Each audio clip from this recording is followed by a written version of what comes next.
yang tiada dalam Dewan buat jawapan bertulis dalam tempoh 5 hari bekerja untuk dijawab. Okey. Terima kasih Datuk Pengurusi. Terima kasih kepada 22 orang ahli yang berhormat yang telah berbahas mengenai isu yang berbangkit dengan Kementerian Pengangkutan.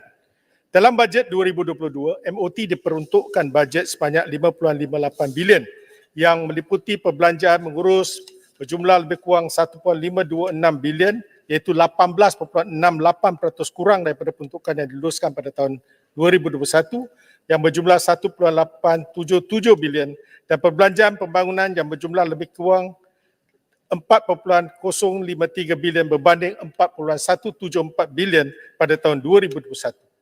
Di bawah perbelanjaan mengurus lebih kurang 1.098 bilion atau 71.94% diperuntukkan untuk pengoperasian agensi-agensi MOT dan juga pelaksanaan pengurusan dasar setiada yang meliputi pembayaran untuk tujuan perkhidmatan bekalan, pembayaran emolument, pembelian aset dan lain-lain pembayaran seperti urusan melobi, IQO dan sebagainya.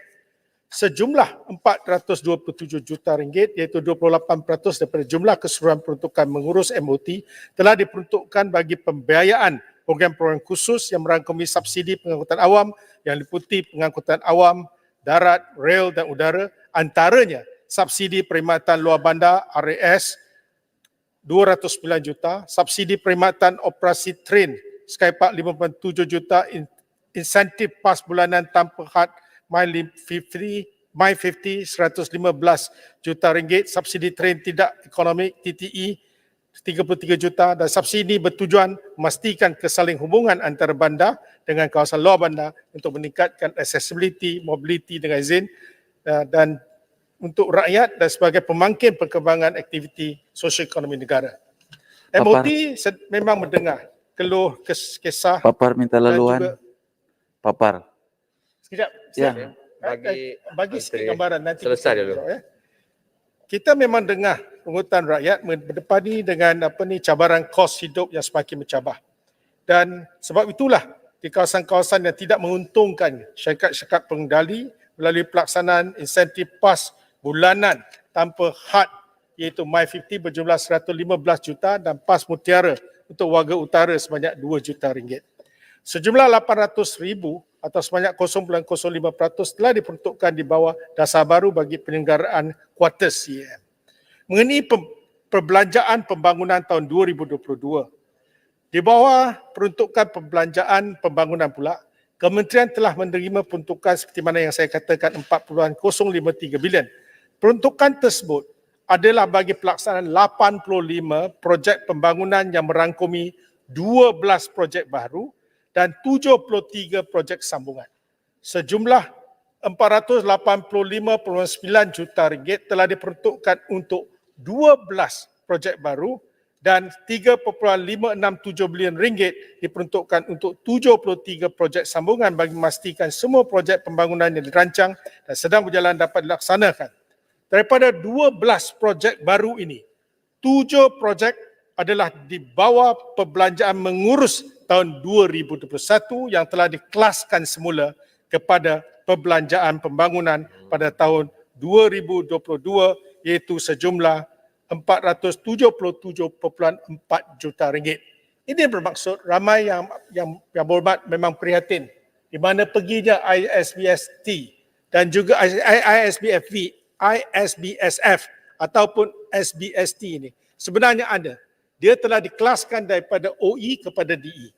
Dan antara program yang terlibat ialah maintenance, repair, overhaul MRO KTMB, penyelenggaraan sistem awas, program dana bantuan sementara bas henti-henti ISBSF dan program transformasi perkhidmatan bas SBST, penyelenggaraan sistem rangka mainframe JPJ, feri Pulau Pinang dan penyelenggaraan dan pemeliharaan aset-aset trafik, operasi trafik udara dan keselamatan penerbangan awam iaitu CAM.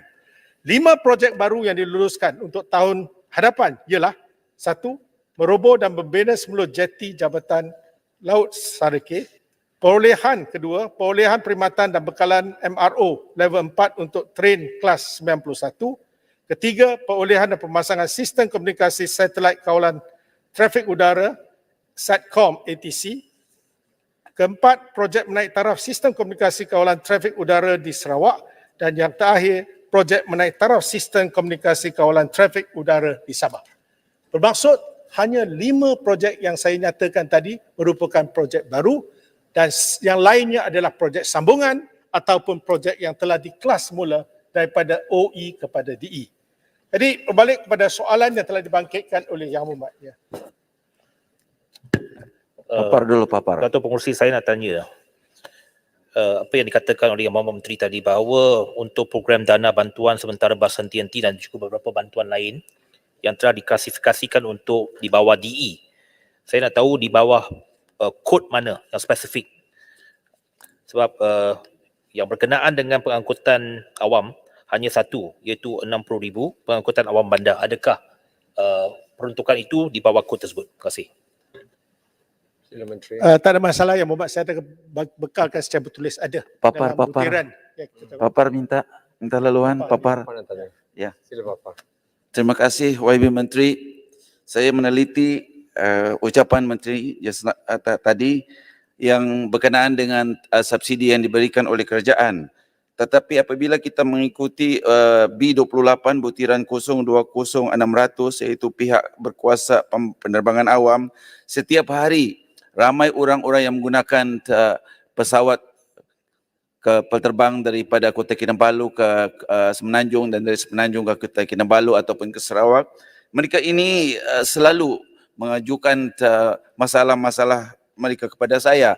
Katanya kenapa? Kenapa pula terlalu mahal penerbangan daripada Kota Kinabalu ke Semenanjung dan daripada Semenanjung ke Sabah? Begitu juga daripada Sarawak. Dan ini juga bukan saja untuk orang awam tetapi budak-budak sekolah, mahasiswa, mereka sangat terkesan dengan benda seperti begini. Jadi saya sebagai wakil rakyat di bahagian papar juga ingin menyeru kepada kementerian supaya dapatlah berunding dengan syarikat-syarikat penerbangan ini supaya tambang-tambang ini dapat diturunkan kerana ini terlalu membebankan kepada mereka, terutamanya orang-orang yang kurang mampu. Terima kasih Yang Berhormat. Saya rasa perkara ini telah dibangkitkan oleh ramai ahli Yang Berhormat. Biar saya terus pada 22 ahli parlimen yang bertanya. Saya buat dengan laju. Projek ECRL, ya, yang ini sebenarnya jajaran ECRL yang terkini ini tidak dihubungkan dengan KTMB Tumpat dan hubungan ke selatan Thailand. Jadi pada asalnya jajaran ECRL 1.0 dirancang untuk berhubung kepada ICQ Pangkalan Kubu, Kelantan bagi hubungan dengan selatan Thailand dan pengangkutan produk getah. Walau bagaimanapun pada tahun 2018-2009 ketika pentadbiran kerajaan dahulu, hubungan ke Pangkalan Kubu telah dibatalkan. Sebab utama ialah pembatalan hubungan ini adalah penjimatan 1.28 bilion ringgit kos projek ECRL 2.0. Ya, ini sebagai latar belakang. Tambahan kepada jajaran ECRL 3.0 dari Tunjung, Kota Baru ke Pangkalan Kubu atau tempat boleh dikaji semula oleh MOT dan menentukan keperluan pembedaannya di masa depan. Dan hubungan ke selatan Thailand mampu meningkatkan perdagangan di antara Malaysia dengan selatan Thailand. Kos terkini ECRL 50.27 bilion. Peluang pekerjaan untuk rakyat tempatan, kalau untuk fasa pembinaan setakat Oktober 2021, lebih 7,000 pekerja tempatan terlibat dan dalam projek ECRL. Jumlah ini akan dijangka meningkat kepada 10,000 menjelang 2024 apabila projek ECRL memerlukan 23,000 tenaga kerja pada fasa puncak pembinaan. Fasa operasi, sekurang-kurangnya 80% daripada 3,000 orang ataupun 2,400 orang tenaga kerja operasi ECRL diwajibkan untuk rakyat tempatan. Dan bilangan kontraktor Bumi Putra yang terlibat, ini yang Pontian tanya, projek ECRL 3.0 akan mempunyai kandungan tempatan sekurang-kurangnya berjumlah 10 bilion ringgit. Ini adalah 40% daripada kerja-kerja civil projek yang tidak termasuk kerja-kerja terowong. Daripada jumlah 10 bilion ini, 3 bilion ringgit atau 30% akan dihaskan untuk kontraktor berstatus Bumi Putra. Setakat Oktober 2021, lebih 5 bilion ringgit kerja-kerja ini telah diberikan kepada kontraktor tempatan dan hampir 1 bilion diberi kepada kontraktor Bumi Putra dan status pembinaan pada waktu ini ialah 25.09% berbanding dengan apa yang dijadualkan 27.55%. Yang Mak Pontian tanya juga pasal projek HSR dan lain-lain juga bertanya. Saya jawab sekaligus. Saya memang YB Menteri bercelah, boleh? Sekejap, saya terus pada sebab saya tak ada masa, saya ada 21 orang lagi nak jawab. Ya. Tentang HSR ni, saya mengikuti rombongannya Amat Berhormat Perdana Menteri ke Singapura baru-baru ni. Dan saya pun heran yang Berhormat kata ada orang lain, tapi yang hadir ialah Menteri, Perdana Menteri, Menteri Kanan MITI, Menteri Luar dengan saya saja. Jadi yang lain ada pegawai kerajaan. Jadi saya tak tahu apa yang Berhormat kata tadi. Yang penting ialah dalam aspek ini HSR adalah projek perbincangan antara Perdana Menteri Malaysia dengan Singapura. Ketika mereka mengadakan perbincangan. Apa yang saya nak beritahu ialah semasa kenyataan rasmi yang dibuat oleh kedua-dua Perdana Menteri, mereka melihat yang mana yang amat berhormat Perdana Menteri Singapura sendiri berkata perkara ini dibincang dan pihak mereka sedia dengan hati terbuka berbincang balik kerana perkara ini sebenarnya telah amicable resolve sebelum ini. Jadi apa yang berlaku ialah kenyataan dibuat selepas itu dan kita belum ada mesyuarat jemaah menteri lagi. Jadi pada hari Jumaat saya jangkakan Perdana Menteri akan laporkan kepada Kabinet dan apakah hasil pertemuan empat mata antara dua Perdana Menteri. Ya Muhammad, itu sebagai satu kenyataan saya yang telah tanya masa perbahasan, saya yang telah tanya sama ada Yang Berhormat Pekan dibawa bersama-sama untuk buat Tidak. sebarang rundingan. Ada gambar yang tular dalam media sosial. Saya tak nak buang masa kerana No, dia tak bukan buang masa. Ini parlimen. Kami nak jawab, kami perlukan jawapan. Adakah Yang Berhormat saya mengatakan dah jawab Dia dengan jawab, jelas dia jawab. yang pergi 4 orang tak ada Yang Berhormat Pekan. Kan Saya hanya tak jawab tumpang macam mana. glamour saja ke, Yang Menteri? ha? Tumpang Pekan tidak hadir. glamour saja. Maksudnya Pekan memang tidak hadir. Saya berada di situ pada jam 11.30 sampai hampir pukul 3.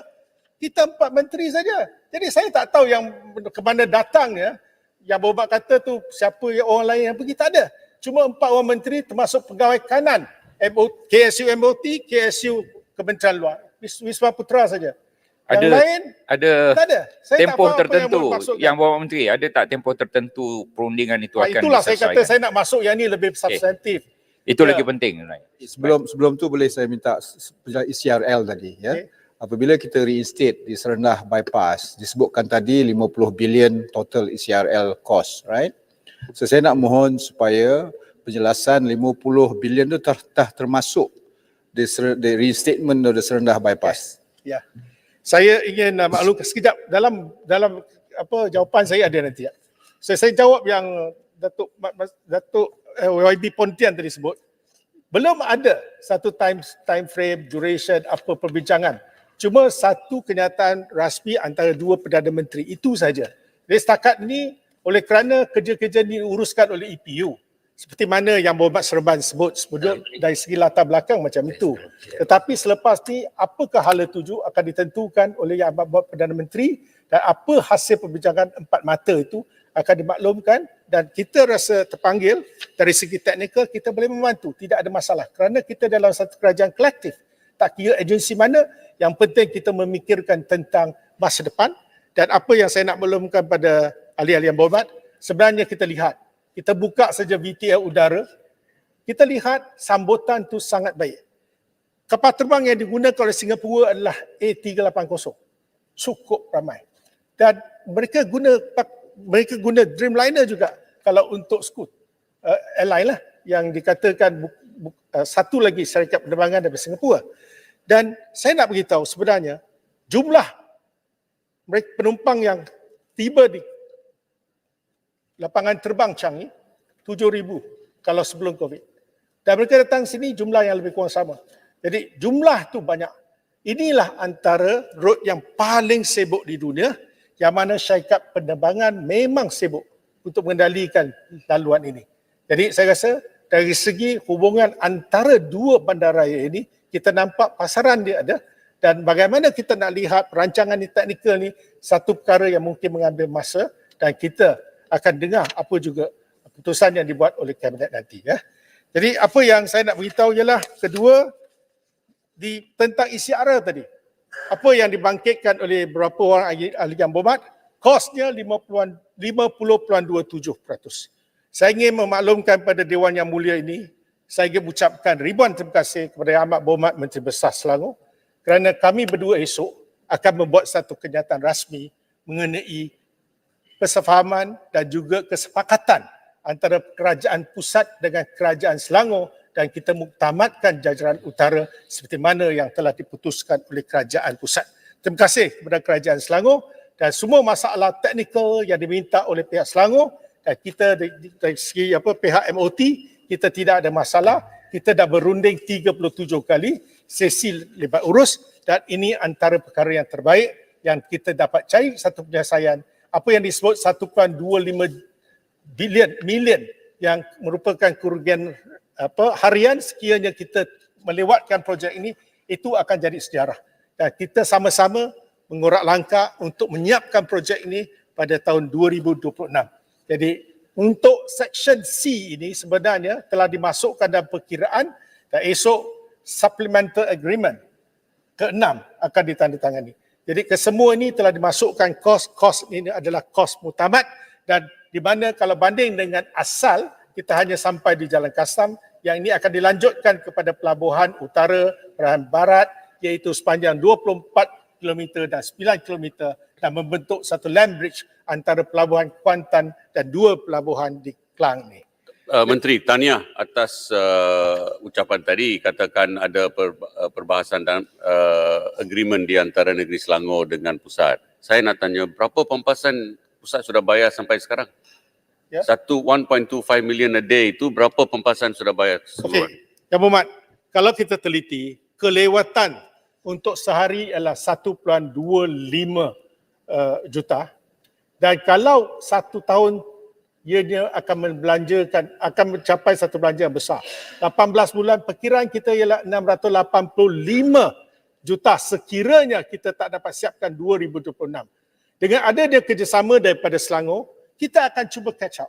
Kerana untuk pakej A dan B, daripada Dungun ke Mentakap, kita dah menjangkau 34%. Untuk Dungun section ke Kota Baru, kita dah mencapai 14%. Sebab tu saya kata purata 25%.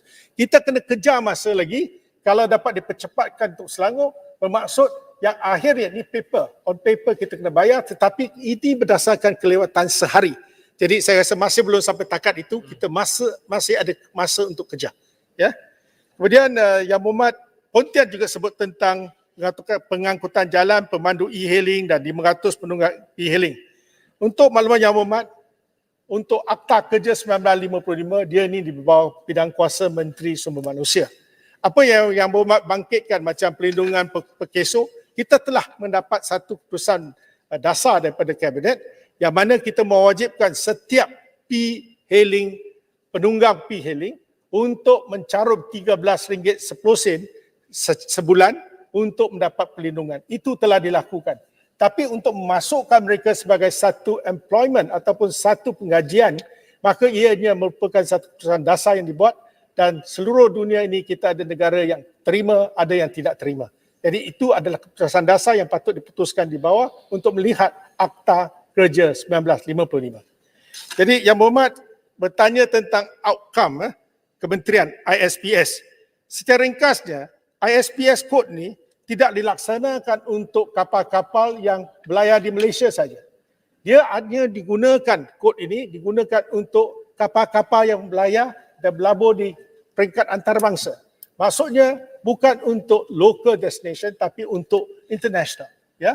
Jadi sebab itu kita mencapai 65% kerana tidak mewajibkan kapal-kapal yang menggunakan ferry untuk langkawi ke Kuala Kedah ataupun Kuala Perlis, ianya tidak perlu tertaluk kepada kod ISPS ini. Ya. Menteri, sedikit tentang P-hailing Bayan Baru, sedikit saja. Okay. Saya nampak bahawa P-hailing ini kebanyakannya mereka baik tetapi ada segelintir mereka selalu ada isu tentang breaking the traffic light dan sebagainya.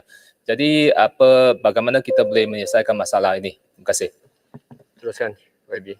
Bulan yang lalu, Kementerian Pengangkutan telah diberi tanggungjawab untuk kita mengubah satu dasar untuk mengawal selia P-hailing riders dan termasuk juga bagaimana kita nak mengawal tingkah laku mereka. Dan saya lihat risikonya sangat tinggi, cara mereka membawa motosikal sangat bahaya dan antara perkara yang perlu kita lakukan, kita akan bincang dengan MyROS dan juga JPJ dan termasuk juga dari segi penggubalan dasar, ini akan dimasukkan sebagai sebahagian daripada persediaan kita untuk membuat regulasi. Jadi Yang Berhormat Pontian juga sebut tentang JPJ. Ramai yang sebut tentang JPJ. Lautan saya ke Taman Daya baru-baru ini ialah untuk melihat kita tak mempersalahkan mana-mana warga JPJ. Dan kita tahu sistem ini bukan zaman saya.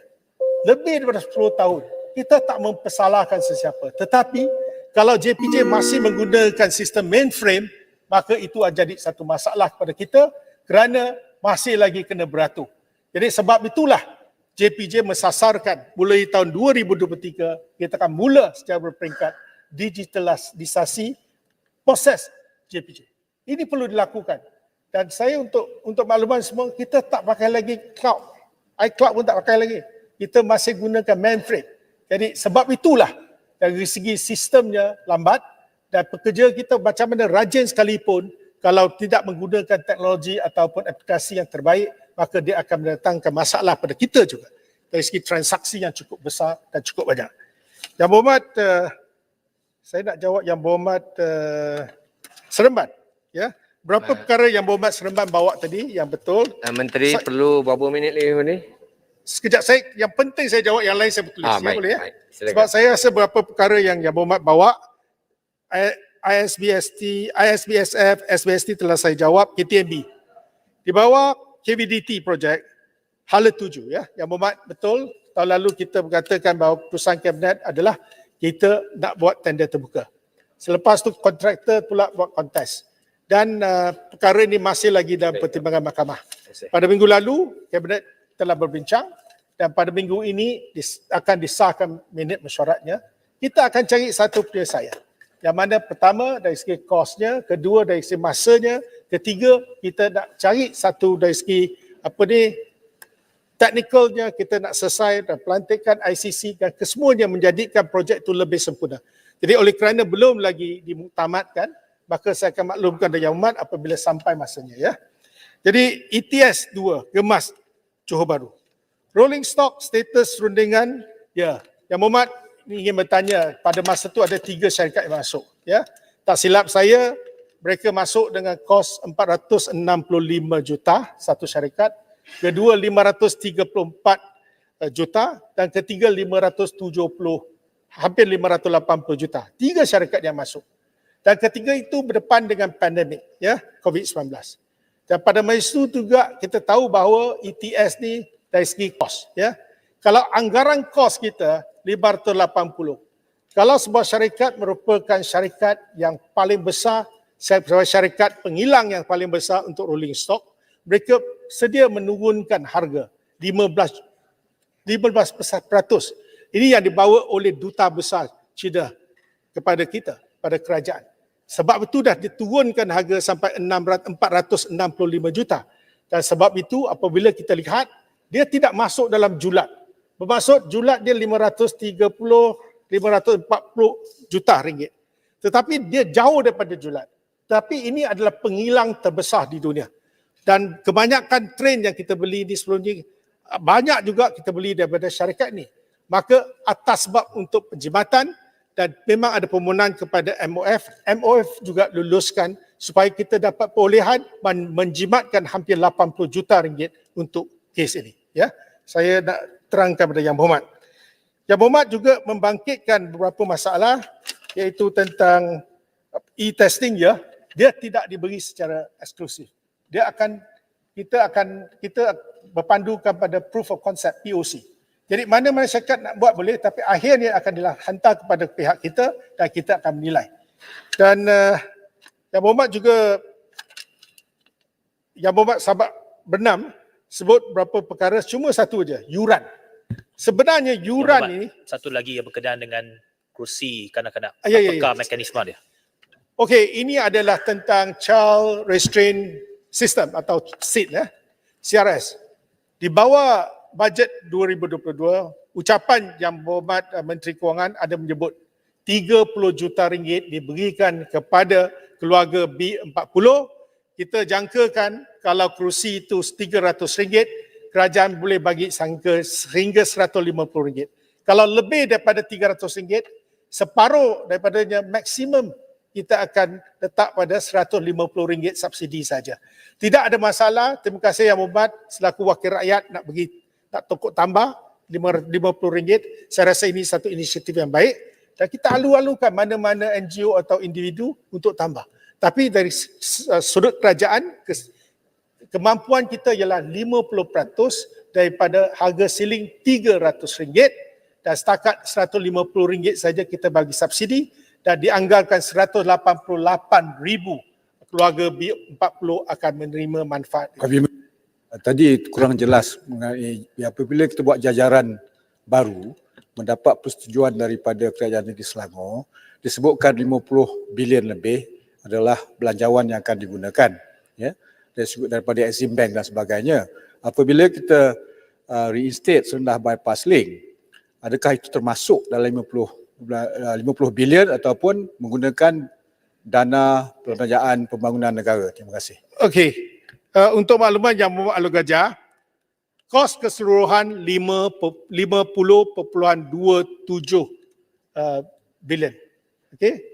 Dan dari segi pembayaran yang selebihnya, kalau kita lihat pada zaman PH diumumkan 44 bilion, kemudian ada pula kos abortif dan keseluruhannya kalau kita nak buat apa ni variasi dari segi kuantiti 2.389 bilion, jumlahnya 47.379 bilion. Dan berbanding dengan 50.29, apa yang lebih menguntungkan ialah dia akan dilanjutkan sampai ke pelabuhan.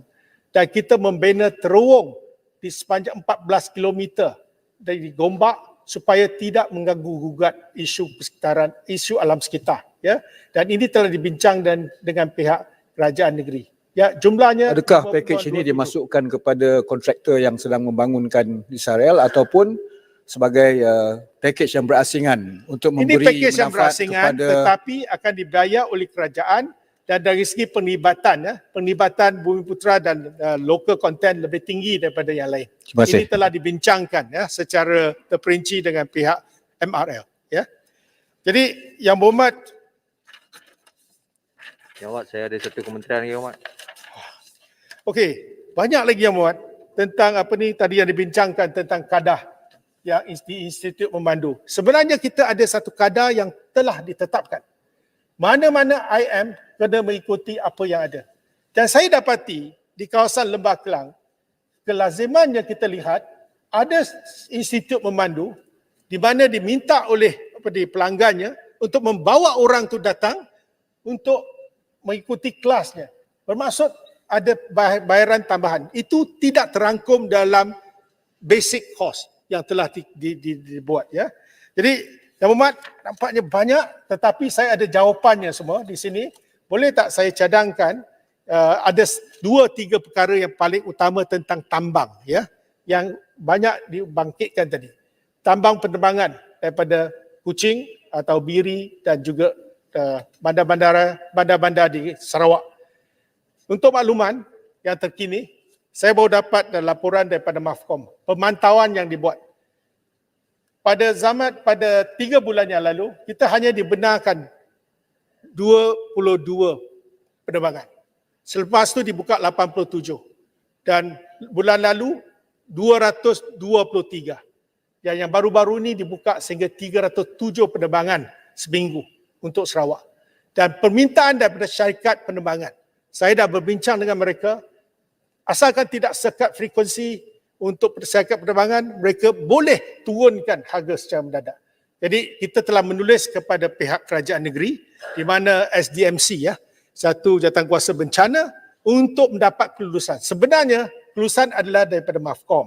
Tapi kita menghormati Sarawak kerana jumlah yang dibenarkan masuk ke Sarawak adalah bidang kuasa immigration di Sarawak. Sebab itu kita minta 520 penerbangan untuk selesaikan masalah ini kerana kita dapati dari segi sekatan frekuensi ini menyebabkan kadar tambang itu naik. Itu pertama. Kedua, kita lihat dalam konteks ini, pemantauan yang dibuat oleh MAFCOM untuk tarikh 11 Disember hingga 31 Disember. Untuk destinasi daripada Kuala Lumpur ke Kuching. Puratanya ialah RM360 yang baru kita pantau pada jam 2 petang tadi.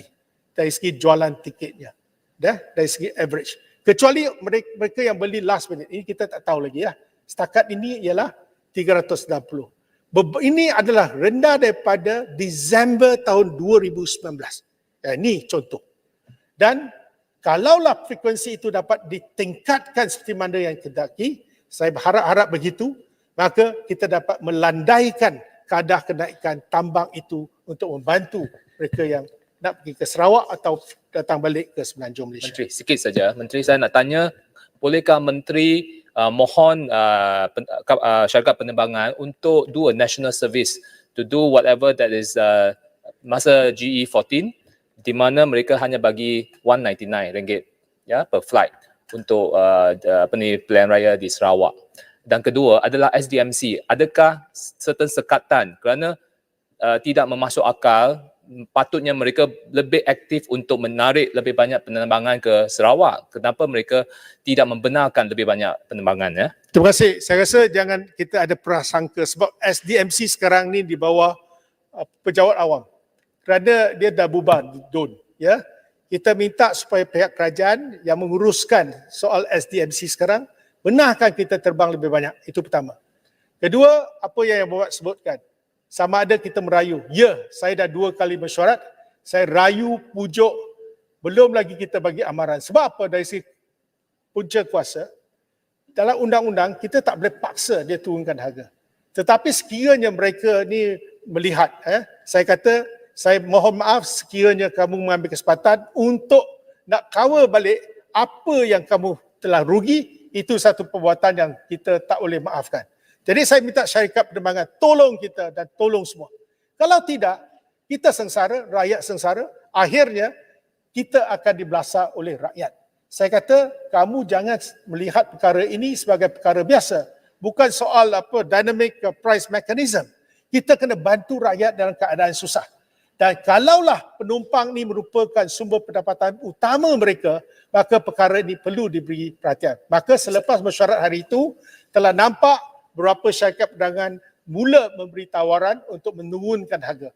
Saya berharap fenomena ini akan berterusan untuk membantu rakyat di Sarawak. Menteri, minta MAFCOM check dynamic pricing system. Saya rasa itu tidak betul sebab flight saya memang tak penuh pun. About 2/3 saja yang penuh. Tetapi beribu ringgit. I mean, that doesn't make sense lah. Ya. Menteri, mohon cerita sedikit. Sebab tu saya catik apa yang Bapak kata 1388, 1500. Yang saya nak tengok tarikh apa bila kenapa jadi macam tu. Sebab saya juga kena semak syarikat penerbangan ni jangan ambil kesempatan. Sebab tu saya perlukan semua ini. Dia kata pada masa itu frekuensi. Contoh, satu masalah yang belum selesai ialah Miri. Kalau dia tak bagi saya frekuensi lebih, dia akan jadi masalah. Apa yang dikendaki oleh syarikat penerbangan yang 35 dalam seminggu, iaitu dapat 5 flight dalam satu hari. Tapi yang dibenarkan pada mula cuma 1. Sekarang tambah 1. Tetapi kosnya, tambangnya masih tinggi. Dan sebab tu kita minta buka sampai 5. Dan tak ada alasan untuk syarikat penerbangan untuk tidak menurunkan kadar tambang ini. Jadi ini sebagai contoh ya. Kita masih berurusan dengan pihak syarikat penerbangan melalui MAFCOM untuk turunkan dan melandaikan kenaikan ini. Okay? Ini soal yang pertama. Dan kedua, apa yang dibangkitkan tentang pelabuhan. Saya cuma nak maklumkan pada Dewan. Sebenarnya kita mengikut piawaian antarabangsa. Dan kita sebagai ahli majlis dalam IMO, International Maritime Organization, dan sudah 15 tahun kita menjadi ahli majlis. Dan apa yang kita lakukan, inisiatif Green Port dan sebagainya, memperlihatkan hasil kita dari segi kebesaran kita menguruskan pelabuhan. Memang benar, pelabuhan Kemaman, kita tengah lihat macam mana kita nak meningkatkan keupayaannya. Tetapi pelabuhan Klang, saya sukacita saya maklum pada Dewan yang mulia ini, kita akan mencapai satu prestasi yang tak pernah kita capai even sebelum COVID-19. Jadi pada tahun ini dijangkakan TEUs kita meningkat mungkin sampai 13.8 juta TEUs untuk pelabuhan Klang. Dan satu lagi berita baik di PTP, tahun lalu kita merupakan pelabuhan yang paling cepat, paling pesat membangun dengan kadar 8.5%. Pengendalian kontainer 9.85 juta TEUs. Pada waktu ini, kita telah mencapai 10.2 juta TEUs dan dijangkakan akan sampai 11 juta.